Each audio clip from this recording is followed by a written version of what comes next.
A 17-year-old girl was charged in May this year for extorting $97,350 from a 22-year-old man. She and her boyfriend filmed the man stripping naked after chatting with him on an internet chat room and then blackmailed him, where he paid nearly $100,000 via 89 fund transfers before reporting the scam to police. While the man was clearly a victim of an online scam, many Singaporeans have little sympathy for him. I think he's stupid. I think they have nothing better to do. They're just bored, you know. Some people don't think also before they do things. They don't think of the consequences. Maybe he's just desperate. He just wants a girlfriend.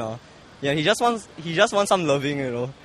Maybe the guys are also a bit gullible because of how she is and things like that. So guys tend to pay for such things, I guess. Foolish to do such a thing. Like it's like he's willing to do anything. Like whatever people say is like willing to do. So like I wouldn't do such things. If a girl is stupid enough to tell me, and I even more stupid enough to engage in such activities. So like yeah, I really have no comments. I really feel sorry for the guy. The guy really isn't doing anything illegal. He's just stupid. Like both parties are quite naive. I mean, like one they're so stupid to actually give the money, like the other one is actually, yeah. I just think that they're quite naive lah. He should have just gone to the police, like you know, way long before, and then in the first place, he himself is at fault because like it's a girl who asked him to strip. That's why like he's more willing to do it. But he's also a willing party, so I kind of think that he deserves it lah. Some felt that the girl preyed on the victim's emotions. Maybe people find it so lonely and then they will believe what others say online. Yeah. This wasn't the only case of a crime being committed online. On May 12, the police received reports that a man named Sean Chew poisoned 6 teenagers between 13 and 14 years old by pretending to be their ex-classmate on Facebook and duping them into taking Dulcolex pills, which are used to relieve constipation. While it was unclear why the teenagers fell for it, some felt it was because they were paid for what appeared to be a drug test. Singaporeans were more sympathetic to the victims this time around. When people approach them like that, I think they are just like interested or like curious to know. So I think that's all it starts, how it starts from there.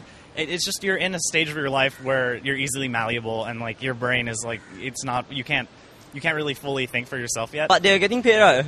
You know, when you're young, all you want is money. You don't care what's happening. Maybe the money was good. This guy is good, or maybe it's just the kids are dumb enough to believe him. So does social media make it easier for criminals to strike? According to the police, internet love scams, of which the naked video extortion case is just one example, have increased from 21 cases in 2010 to 62 cases in 2011. Cases classified as failure to deliver goods and services also rose from 324 cases in 2010 to 493 cases in 2011, and many of these cases involve online shops. It seems that many Singaporeans let their guard down when it comes to communicating with others online, and social media platforms like Facebook enable people to give away information about themselves too easily.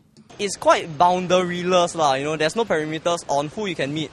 So I think generally, there's no like fixed sample size also. You can talk to anybody. It's very easy to get to know people. It's really a lot based on their fake personas that they create for themselves. So maybe people fall for that kind of thing. They think that they are very good with technology and they think that they can get away with it. They think that it's very hard to get caught. That's why I feel that people started to using internet as a platform for crimes. And it's much more convenient and easier. They stay at home, they can cheat people. I think it's because of the curiosity, like just now what I say. You know, some people, they are not very sociable on the outside. So they tend to focus a lot on the internet. Then from there, I think their curiosity begins. When people start to ask, then they are like, okay, why not try it out? Then yeah, from there they get cheated. The nature of online crimes can be varied. In March, rumours about child abductions by foreigners in Singapore spread quickly on social media sites. None of them were found to be true, and 5 people were arrested. The police advised members of the public to be cautious when dealing with unknown people on the internet and to refrain from giving out sensitive personal information. In our next clip, we speak to a Singaporean who was cheated by an online store. Stay tuned.